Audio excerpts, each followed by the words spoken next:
Today our topic is refraction by a prism. हम यहाँ पे देखेंगे रिफ्रैक्शन बाय अ प्रिज्म। तो सबसे पहले समझ लेते हैं प्रिज्म क्या होता है। कि प्रिज्म एक ऐसा स्ट्रक्चर होता है जो तीन लगभग उसमें क्या होते हैं रेक्टेंगल होता है जो दो ट्रायंगल को जोड़कर बनता है प्रिज्म। सो लेते हैं एक प्रिज्म।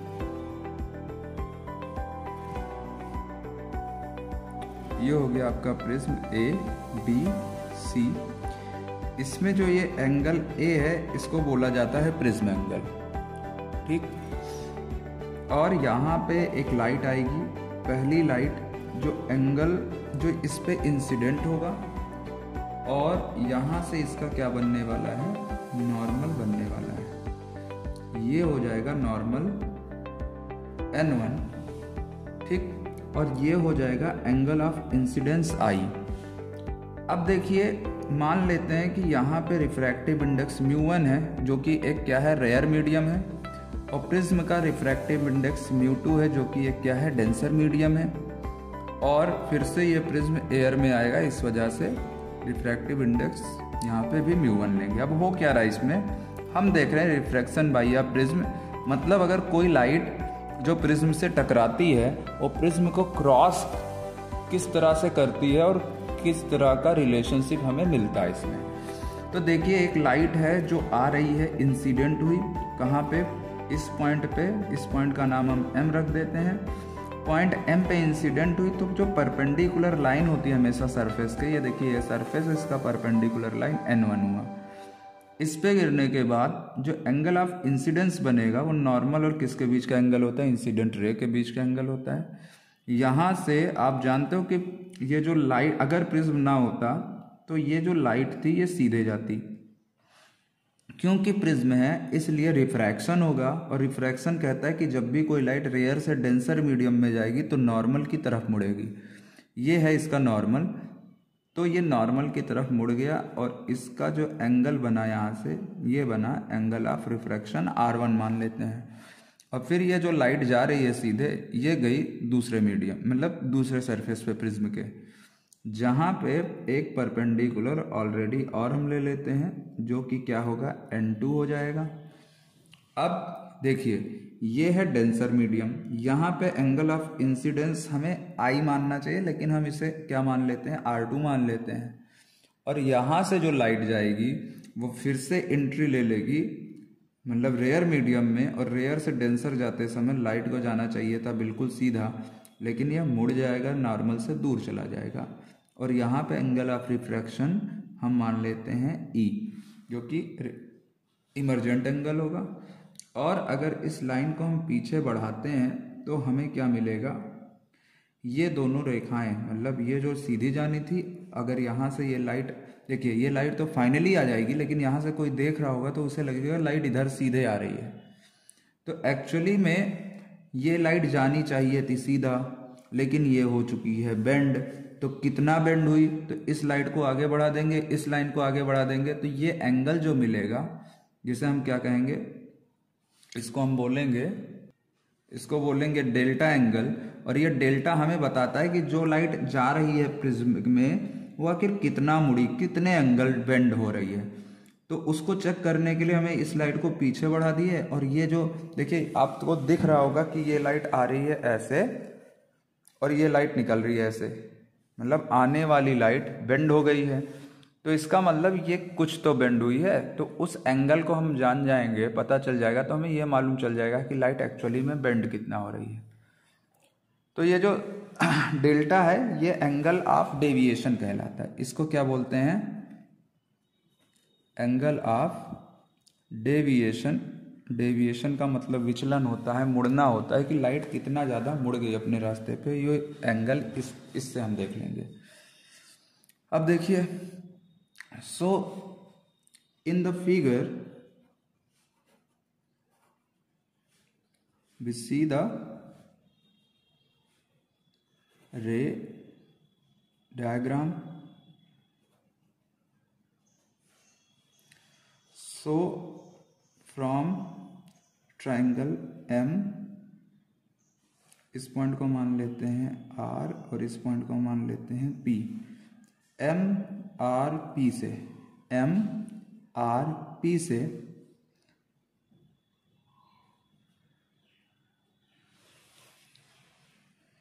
ये किसके बराबर हो जाएगा? देखिए ये जो एंगल है इन दोनों एंगल के बराबर होंगे, क्योंकि ये किसी ट्राइंगल के बाहरी एंगल है। किसी ट्राइंगल का जो बाहरी एंगल होता है वो अंदर के दो एंगल के बराबर होगा। वो कितना होगा? Angle PMR plus angle PRMK। अब बताइए एंगल PMR ये जो एंगल है एक्चुअली I और ये पूरा एंगल वर्टिकली अपोजिट एंगल है। तो अगर ये वर्टिकली अपोजिट एंगल है तो ये जो I है इन दोनों के बराबर होगा। तो I से अगर R1 माइनस कर दे तो ये एंगल हमें मिल जाएगा। तो ये एंगल कितना होगा? I minus R1। सिमिलरली ये भी एंगल देखिए, ये दोनों वर्टिकली अपोजिट एंगल है, तो E से R2 माइनस कर दे तो E माइनस R2 ये हो जाएगा आपका PMR। तो ये हो गया I माइनस R1 और ये हो गया क्या? E minus R2। If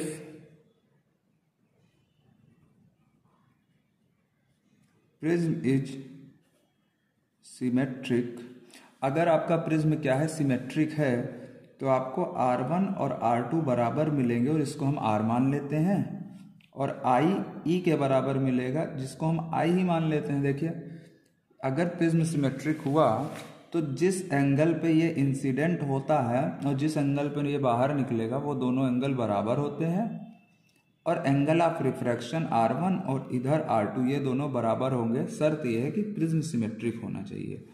symmetric का मतलब ये है कि आपका प्रिज्म ऐसे ना हो कि एक साइड इस तरह हो, एक साइड बड़ा हो गया, ये साइड बड़ा हो गया, ये साइड छोटा हो गया। सिमेट्रिक का मतलब दोनों साइड क्या हो जाएं? एक जैसे हो जाएं। तो इस तरह का पैटर्न आपको मिलेगा। ये सिमेट्रिक प्रिज्म की बात कर रहे हैं। आगे देखते हैं कि ये कंडीशन हो गया तो क्या हमें मिलेगा? ये हो जाएगा I माइनस R1 की जगह R plus E minus R2 की जगह R। तो ये कितने के बराबर हो जाएगा? इसके देखिए E को हम I भी मान सकते हैं, तो 2I माइनस 2R इसको मान लेते हैं equation number first. Now from quadrilateral, देखिए A M इसको मानो Q और R से, A M Q और R से, A M देखिए A M Q और R से सामने का एंगल A है और इसके सामने का एंगल Q है। तो हमें पता है कि A plus Q angle 180 degree के बराबर होंगे, एंड ट्राइंगल MQR से अंदर के तीनों एंगल 180 डिग्री के बराबर होंगे। मतलब R1 plus R2 plus angle Q 180 के बराबर होगा। अब दोनों में 180 क्या है? अगर बराबर हैं तो हम इसको बराबर लिख सकते हैं। Angle A plus angle Q is equal to R1 plus R2 plus angle Q। Angle Q cancel, तो एंगल A R1 R2 क्योंकि बराबर हैं R के, तो A इज इक्वल टू क्या मिला? 2R मिला। या यहाँ से R इज इक्वल टू क्या मिल जाएगा हमें? A/2 मिल जाएगा। तो हमें मिला R is equal to A/2। और इसी के साथ साथ हम इस R की वैल्यू कहाँ पे रख देंगे? इस इक्वेशन में रख देंगे। इक्वेशन फर्स्ट में हम इक्वेशन R की वैल्यू रखते हैं। तो किस इक्वेशन से देखेंगे? From equation first. Equation first आपका क्या कहता है कि ये किसके बराबर है? 2I माइनस 2R के। तो R की हमने वैल्यू रख दी कितना? A/2। 2 कैंसिल,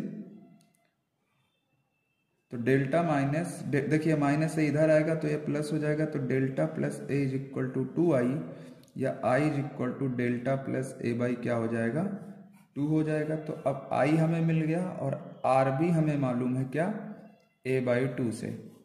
तो आप स्नेल्स लॉ लगा देते हैं। स्नेल्स लॉ क्या कहता है कि sine I by sine R 1μ2 के बराबर हो जाएगा, क्योंकि लाइट मीडियम 1 से कहाँ जा रही है, मीडियम 2 की तरफ जा रही है।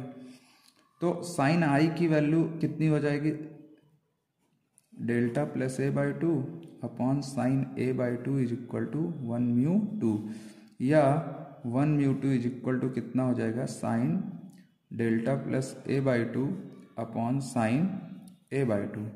ये होता है आपका प्रिज्म फार्मूला। अब प्रिज्म फार्मूले में हम ये देखेंगे कि if prism angle is very small, prism angle is very small, तो याद रखिएगा कि साइन ए बाई टू किसके बराबर हो जाएगा, sigma delta plus A by to के बराबर हो जाएगा। क्यों हो जाएगा भाई, अगर साइन की, अगर इस एंगल की वैल्यू मान लो छोटा है, 0 है, तो ये 0 हो गया, तो इसके साथ साइन 0 की भी वैल्यू 0 होगी। तो जब 0 0 बराबर हैं तो आपस में हम बराबर मान सकते हैं। और इसी प्रकार ये साइन ए बाई टू किसके बराबर हो जाएगा, ए बाई टू के। वैल्यू पुट करेंगे तो हमें मिलेगा, इसकी जगह पे हो जाएगा बाई टू और ये हो जाएगा ए बाई टू, 2 2 कैंसिल, तो 1μ2 ए इज इक्वल टू क्या हो जाएगा, डेल्टा प्लस ए। और अगर a इस तरफ कॉमन ले लेते हैं तो ये minus A is equal to क्या आएगा, डेल्टा। अगर delta is equal to A common लेंगे तो 2 माइनस 1। ये जो फार्मूला होगा ये आपका फार्मूला होगा थिन प्रिज्म का। तो प्रिज्म का मेन फार्मूला क्या होता है, sine delta plus A by two upon sine A by two. और थिन प्रिज्म के लिए फार्मूला होगा delta is equal to A 1μ2 minus 1। तो ये दोनों फार्मूले ध्यान रखिएगा। कल हम इस पे कुछ न्यूमेरिकल्स देखेंगे। Thank you.